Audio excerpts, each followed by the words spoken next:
Troisième portion d'entrevue en ce qui concerne le suivi du conseil de ville de Sainte-Catherine-de-Hatley. Monsieur Demers, je vais vers vous tout d'abord. On va parler du règlement d'emprunt de la régie intermunicipale du parc régional Massawippi et aussi d'un projet de Bleu Massawippi que vous appuyez. Mais commençons donc par le premier, là.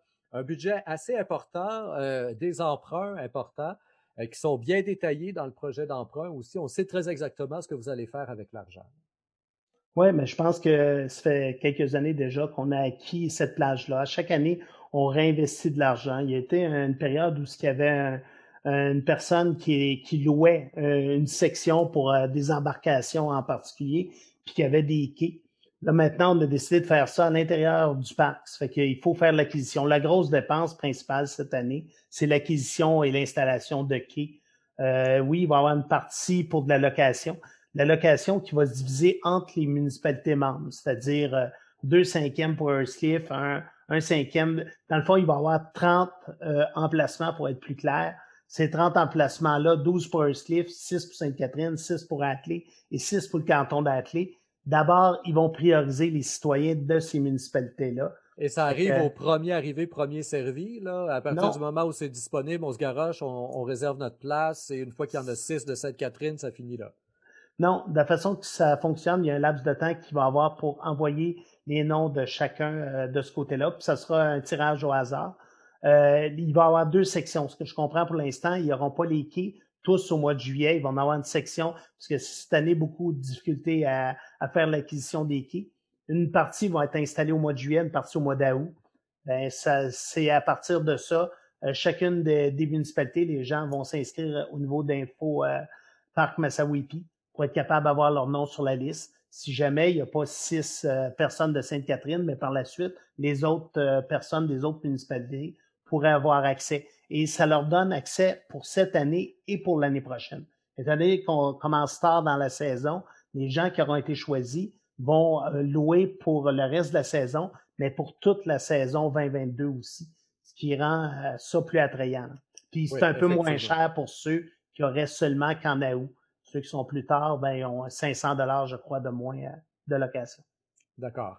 Donc, il y a les quais d'une part. On veut aussi aménager là, au niveau des Ouais, installations sanitaires et tout ça. Dans exact. la totalité du règlement d'emprunt, on parle de combien déjà? C'est 500 000 le total qui, dont on est responsable, dans le fond, d'un cinquième de ces 500 000-là, mais en grande partie devrait être autosuffisant dans le sens que la location des quais devrait payer ça sur un laps de temps assez court quand même. Là. On pense que, en tout cas, en dedans de la vie de ces quais-là, si c'est bon pour une dizaine d'années, je pense qu'ils calculaient à environ 7 ans pour les rentabiliser.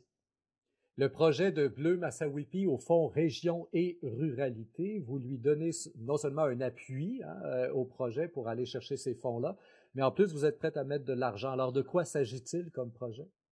Dans le fond, c'est encore une fois de la sensibilisation. Les gens veulent approcher les différents endroits où ce que tu sais, à part la descente à Earthcliff, puis celle de North Atlee qu'on connaît bien, puis il y a des lavages, mais il y a d'autres descentes autour de ce lac-là. Ils veulent sensibiliser les gens qui descendent dans des descentes privées ou d'autres descentes municipales, comme celle de Sainte-Catherine. On a une descente à peu près à 1 kilomètre de celle d'Earthcliff, mais qui n'est que pour les gens de Sainte-Catherine. Ben, il faut que ces gens-là sachent bien qu'ils ont le droit de descendre là, mais s'ils vont dans d'autres lacs, il y a l'obligation d'aller laver son bateau. Puis même s'ils vont pas, ça serait tellement simple avec leur sticker de toute façon de passer pour nettoyer avant de descendre, puis de s'assurer que les gens qui descendent à cet endroit-là ne sont que les gens de Sainte-Catherine. Normalement, ils ont la clé, mais ceux qui se feraient prendre à descendre des bateaux d'autres pourraient perdre leur droit de descendre à ces endroits-là.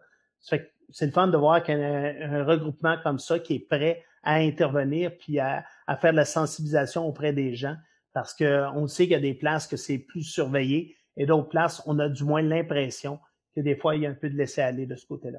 Et ils vont faire de la sensibilisation ou ils vont faire la police? Bleu Massawippi n'a pas là-dedans un rôle Non? pour d'interdiction. Vous dites on pourrait enlever les clés pour les descentes ou quoi que ce soit. Qui va faire ça? Un inspecteur municipal ou Oui, ça pourrait être la municipalité. Si les gens prêtent les clés à d'autres, on s'en aperçoit, ben oui, vous n'avez pas le droit. Puis ce n'est seulement que pour vos bateaux dont vous avez l'immatriculation. C'est pas un ami qui est chez vous un week-end avec son bateau qui peut aller descendre à cet endroit-là.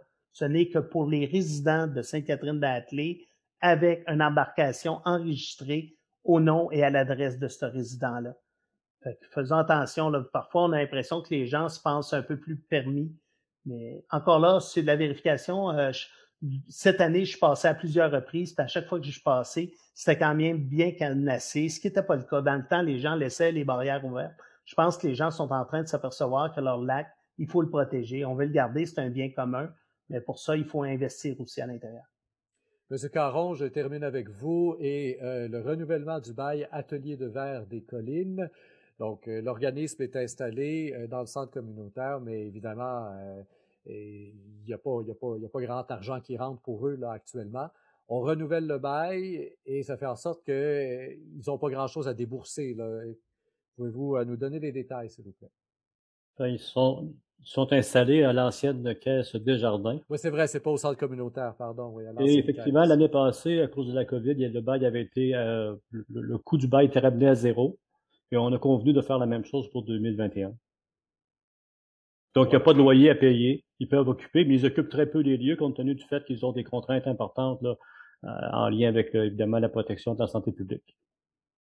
Voilà qui met fait à cette entrevue. Comme toujours, chers auditeurs, je vous invite à faire circuler l'entrevue sur Facebook, Twitter et autres réseaux sociaux.